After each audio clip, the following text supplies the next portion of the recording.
to the course on medical biomaterials. We will continue on the analytical tools. We have been talking about various physical, chemical and mechanical techniques for analyzing a biomaterial. Today we will spend some time on the tools which will determine the biological response. Okay. So, because when the material is placed inside the body, there are going to be a lot of biological responses and we need to analyze some of them. So, today we are going to talk about it. So, this picture shows a typical biofilm on a material. We talked about biofilm quite a lot. You can see the cells here, we can see some proteins, exopolysaccharides, all these. So, one is interested to know details about the bacterial biofilm. So, what are the various techniques by which I can determine the bacterial biofilm? One is called the colony count. We can count the number of live and dead cells using these techniques. Sorry, we can count the number of live cells, not the dead cells. That is wrong. So, we can count the number of live cells, that is called a colony count. We can measure the percentage of live and dead cells using a fluorescent technique. So, I will spend more time later on these two. We can measure the protein amount, we can measure the carbohydrate amount. So, all these are quantifiable biochemical assays. We can also do a FTIR, Fourier transform infrared spectroscopy, which I talked about in the previous class, to determine whether there are amides present, whether there are OH group presence and so on actually. So, this is how we analyze the biofilm on a biomaterial surface. Okay. So, we will talk about this colony count method and live and dead cell later. How do you do the protein and carbohydrate? There is something called a Bradford method to determine the protein, the amount of protein that is present. It does not differentiate between what type of protein it is or molecular weight. Okay. This tells you how much amount of protein that is present. It is called the Bradford method. It is a spectroscopic procedure and it can give you the concentration of the protein in a solution. So, what we can do is we can scrap the biofilm from the material, take it into a solution and then using a Bradford method we can find out how much the concentration of the protein. There is another method that is called Lowry's method. This is good if the protein concentration is very low. Okay. This is quite accurate in that, whereas Bradford we can go up in higher concentration. Okay. So, it gives you a bulk property, the amount of protein that is present in the biofilm say of say 1 centimeter by 1 centimeter dimension by using the Bradford or the Lowry's method. If I want to know the carbohydrate, carbohydrate is nothing but sugars, various types of sugars. What we do is we hydrolyze the polysaccharides into simple sugars by acid hydrolysis and we can estimate the amount of monosaccharides that are present in the biofilm. So, this is what you do, we hydrolyze the polysaccharides into simple sugars by using acid hydrolysis, then we find out how much monosaccharides are there. So, the amount of carbohydrates, amount of proteins that are present in the biofilm can be measured by this particular biochemical, two different biochemical assays. Colony count and live and dead cells, we will talk about it later. If you are interested in looking at the antibacterial activity, the antibacterial activity of a material, there is something called a disk diffusion method or zone of inhibition method. Okay. So, it is also called agar diffusion test, antibiotic sensitivity test against bacteria. So, the different names are there. So, what we do here in this method is we can have disc containing either antibiotics, antibacterial nanoparticles. They are placed on an agar plate where the bacteria is growing. So, we make the bacteria to grow on the agar plate. No, we actually plate the bacteria on the agar plate, then we can keep these discs containing antibiotics and antibacterial or nanoparticles, and then we will incubate this. Antibiotics will stop the bacteria from growing or kill the cell. So, there will be an area around it where the bacteria is not growing. Okay.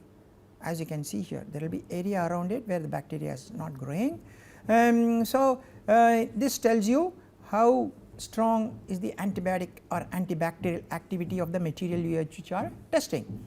So, larger the diameter of the zone, clear zone, then we can say it has got a higher antibiotic activity. Smaller the diameter of the zone, then it means the antibiotic activity is very low. So, how do you do this? We take an agar plate, we will put in the bacteria, spread it all over, and then we take a disc containing the antibiotic or antibacterial material or nanoparticle which we are trying to test the activity.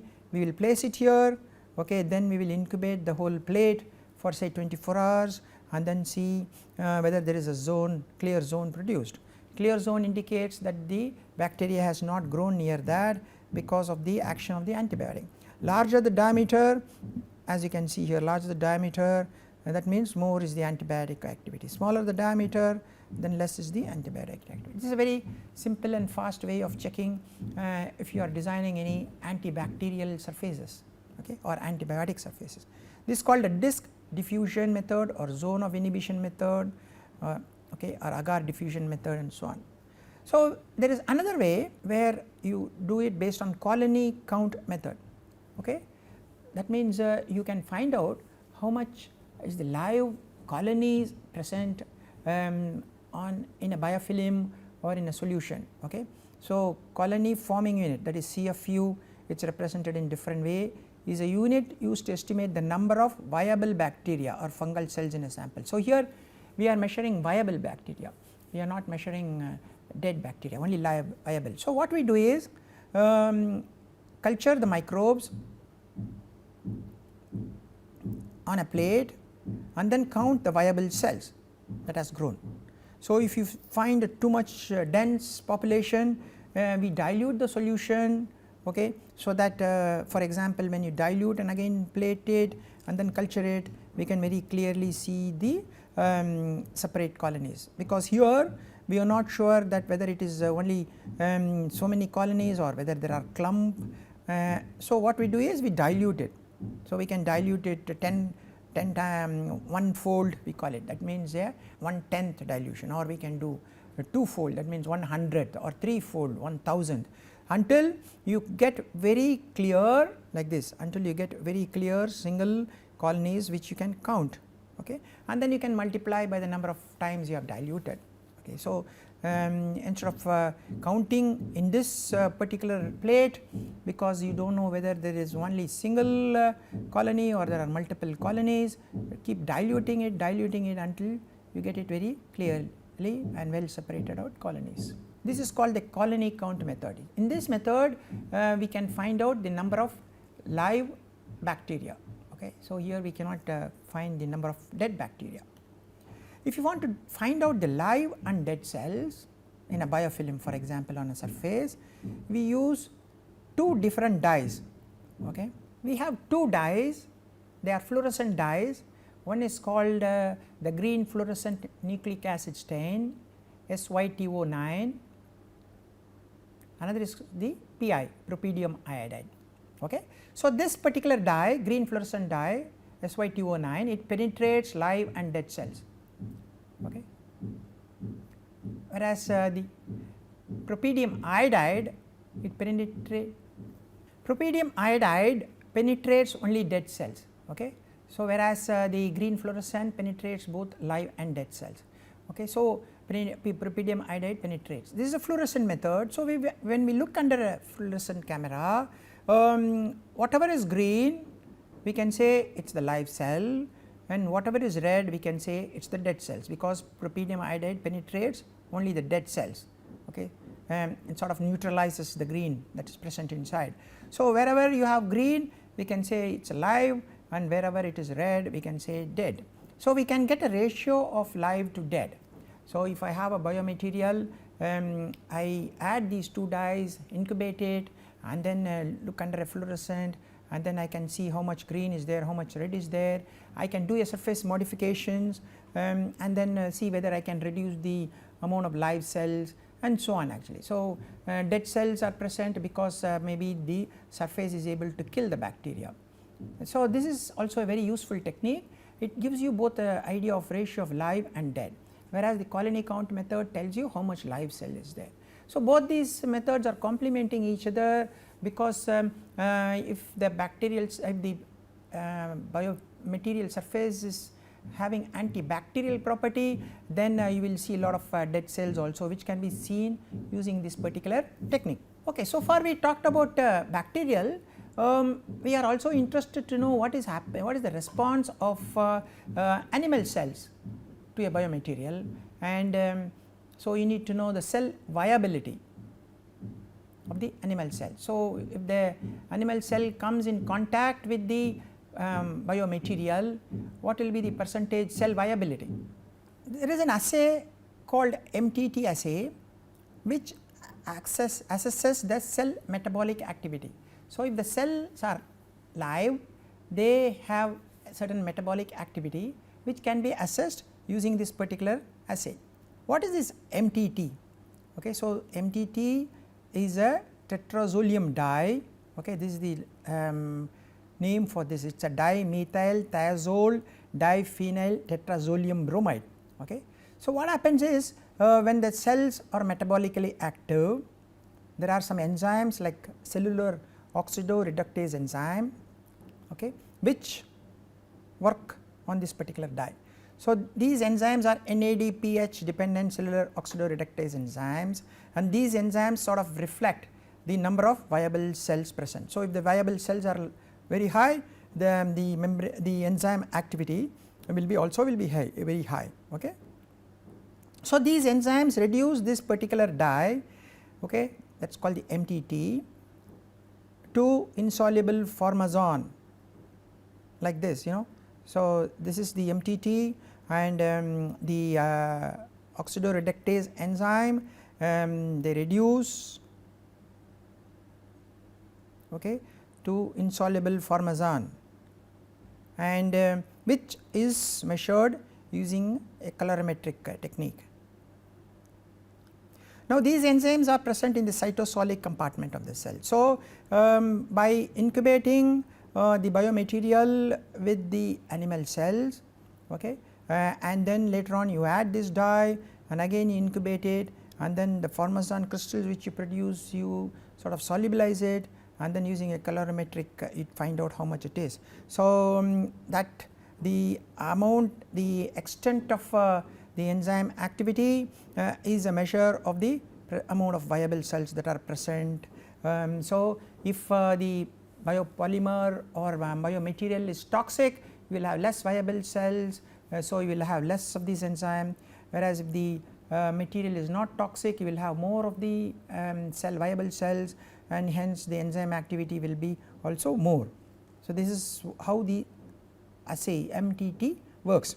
Okay, for example, if you look at this graph, I am testing two polymers and seeing which one is cytotoxic and which one is not, against say a L6 myoblast cells. L6 myoblast cells are present in the human tissues and muscles. Okay, so for 24 hours what you do is you take these cells, you take this particular polymer, incubate it, and then you later on you may add this dye, and you get the formazole crystals.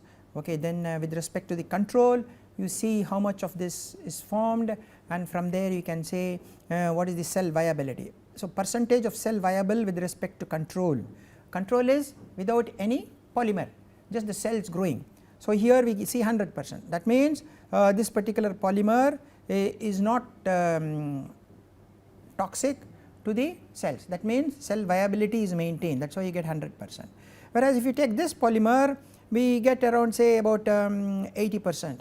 That means 20% of cells have died because of this polymer. So this polymer is toxic with respect to killing almost 20% of cells. Okay. So this is how we do this particular assay, and it is very useful because a polymer, a material, when it is placed inside the body, it should not be cytotoxic to the cells, the animal cells. So the first step is we do this type of experiment to see whether it's showing 100% cell viability or less. Generally about 90 to 100 is okay, even 85 to 100 is also okay. If the cell viability comes down below 85, then you can say the material is cytotoxic, so we need to reduce the cytotoxicity of the material so that the cell viability increases further. So the viability is calculated with respect to the control. Control does not have any biomaterial placed. Okay, so it is the normal cells growing. So, this is called MTT assay, which is looking at the activity of this oxidoreductase enzyme, which is a reflection of the viable cell present. There is another assay that is called MTS assay. This is also a colorimetric assay. Okay. It also measures the proliferation and cytotoxicity of the material. So, this is based on the reduction of MTS tetrazolium compound. So, here we use in the previous case we used that MTT bromide, here we use MTS tetrazolium compound. This is compound is reduced by the cells. There are some enzymes called dehydrogenase enzymes, okay, in metabolically active cells. So, if the cells are active, you will find this dehydrogenase enzymes which will, okay, reduce this particular material to generate formazan, and again we dissolve the formazan and measure the amount. Okay. In the previous case we are looking at the cellular oxidoreductase enzyme, which tells you the cell metabolic activity, that is the MTT assay, whereas in this MTS assay we are looking at reduction of MTS tetrazolium by the dehydrogenase enzyme. Again it is a metabolic activity of the cell. So, two different techniques, it gives you an idea about the metabolic activity of the cells, that means they are alive, and because alive cells produce enzymes and we are monitoring that enzyme. Then there is something called LDH assay, is the lactate dehydrogenase assay. Now, this is a soluble cytoplasmic enzyme that is present in almost all the cells, okay. And when there is a cell membrane damage or plasma membrane damage, this is released into the extracellular space and you are measuring that. So, the measure of that is an indication that the membrane of the cells are damaged, okay. So, how do the cells die? Cells die because of two different mechanisms. One is called apoptosis, another is called necrosis. Apoptosis is the normal cell death, that is a programmed cell death. All cells are supposed to die through apoptosis. Necrosis can happen because of certain toxicity, cancer and so on, okay. It is generally happening because of disease pathology. Apoptosis is the normal. So, when the cells die because of necrosis, there is a permeabilization of the plasma membrane and this particular enzyme lactate dehydrogenase is released. So, you measure how much is released in the extracellular medium, which tells you there is a necrosis. So, your biomaterial may be causing certain necrotic reaction, okay. So, this is also a very useful assay to find out whether the cell death is because of necrosis. So, you are monitoring the presence of that enzyme in the extracellular medium, okay. Then if you are doing okay, tissue engineering, you want the cells to grow, differentiate, adhere, all those things. So, you can monitor the cell morphology as a function of time, maybe 7 days, and see how the cells are growing, whether they are differentiating into spindle like form or whether they are not growing or whether dying and so on. So, that is called the cell adhesion. This is more a qualitative in nature. You can monitor them using a scanning electron microscope over a period of time up to 7 days and so on actually, okay. Now, we can also look at the biocompatibility of cells on a surface using dyes like nuke blue. This is called a nuke blue stain, okay. So, this dye it stains the nucleus and we can see whether there is a condensation of the nucleus under a fluorescence microscope, okay. So, if there is a apoptosis and the nucleus condenses from this dye, we can see whether the nucleus is condensed, that means the cells are dying because of apoptosis, which is called the normal death, okay. So, there are different ways of looking at how the biomaterial, whether the biomaterial is cytotoxic to the animal cells and sort of what type of mechanism through which the cytotoxicity happens, okay. So, first approach is this MTT assay, then comes MTS assay. So, we are trying to look at the metabolic activity of the cells. So, if the cells are metabolically active or live, we can look at the presence of enzymes, oxidoreductase and other enzymes. So, which is monitored using certain dyes like MTT or MTS, which is converted into formazan. Then we can look at whether the cells are dying through apoptotic or necrosis by looking at a particular enzyme that is called the lactate dehydrogenase. So, if the cells are dying because of necrotic cell membrane damage, this particular enzyme is released. So, that is an indication of necrotic death, not apoptotic death. And then we can look at how the cells grow on the surface, how they differentiate into spindle form and so on, whether the cells are growing or if the material is cytotoxic or creating adverse reaction to the cells. Then we can also look at using a particular dye called the nuke blue stains, what is happening to the nucleus, whether they are condensing and because of apoptotic or they are not condensing because of necrosis. So, different methods by which we can monitor the cytotoxic effect of material on cells. So, for the past 3 or 4 lectures we have been spending a lot of time on looking at various tools, huge number of tools in the area of biomaterials. You can see it is a mind boggling set of tools, analytical tools, instrumentation tools for looking at the material surface, looking at material physical characteristics, looking at strength of materials, and then going into thermal properties of the materials. Then if it is a polymeric type of material, you may be interested to know the molecular weight. Then we have microscopic techniques where you are looking at the surfaces of materials, we are looking at the biofilms that are formed, the morphology of the biofilms using different types of microscopy. Then spectroscopy techniques like UV visible spectroscopy, Fourier transform infrared spectroscopy, which tells you functional groups present, type of compounds or organic that are present on the surfaces. So many different types of techniques we have looked at, and as I said, biomaterial requires a lot of analytical tools and analytical techniques, and you cannot be expert in all these, but we may have to get support from different experts.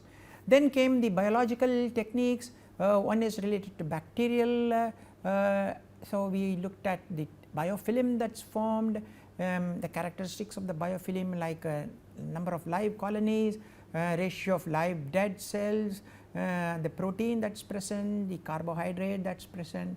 Then finally we looked at response or interaction between animal cells and the biomaterial, whether the biomaterial is causing cell death, is there a change in the viable cells, what type of effect it is producing, whether it is a necrosis or whether it is apoptosis and so on. So, a lot of tools have to be used if you want to be very successful in the area of biomaterial research.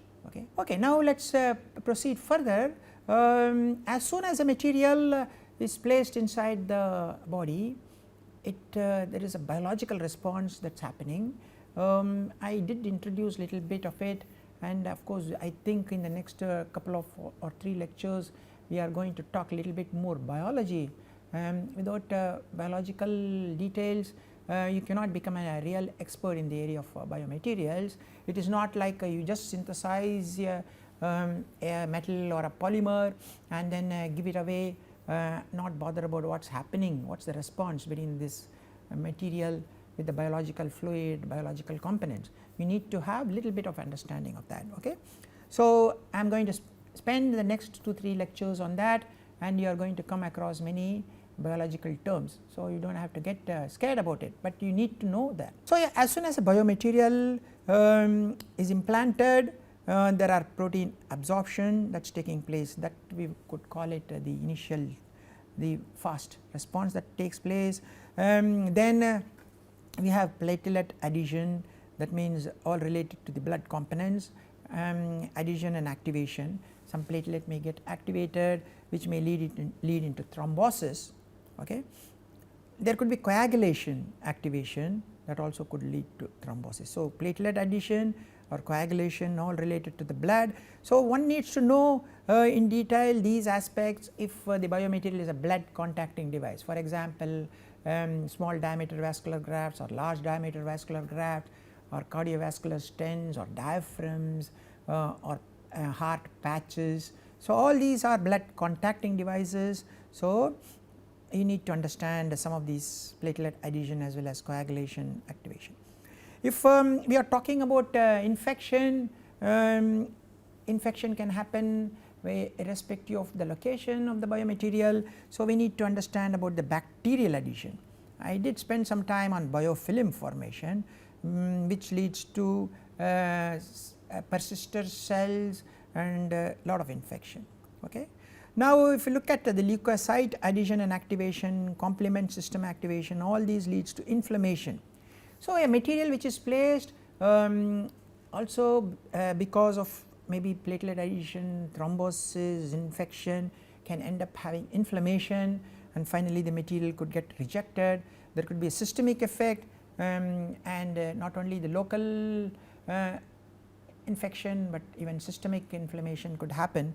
So, these factors lead to inflammation.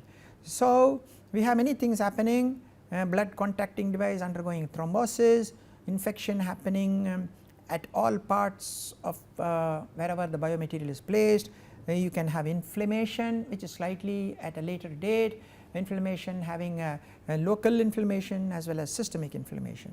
So many biological responses happen because of the placement of an implant, okay, whatever be the type of implant that is being placed. So, the protein adsorption takes place here. Large number of proteins take part in the early stages of the protein adsorption. Okay.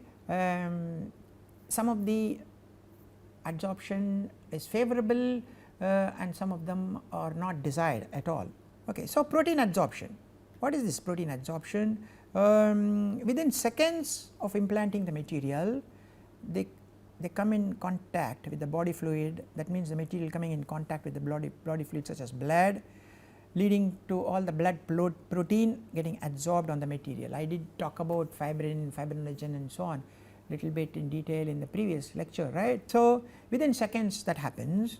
Okay. So, these primary plasma proteins like albumin, okay, human serum albumin, immunoglobulins, fibrinogen and little bit of Hagman factor, high molecular weight kinogen and factor 8, BF, and all these proteins come in contact with your material and they start interacting with the material, get adsorbed. Okay. So, many parameters influence this protein adsorption. One of them is the chemical physical properties of both the protein and the surface, that is the biomaterial surface, and presence of other proteins on the surface. So, are there any hydrophobic proteins present, hydrophilic, any charged proteins and so on actually. Generally protein adsorption is less preferred because it may elicit adverse host response such as blood coagulation and complement activation.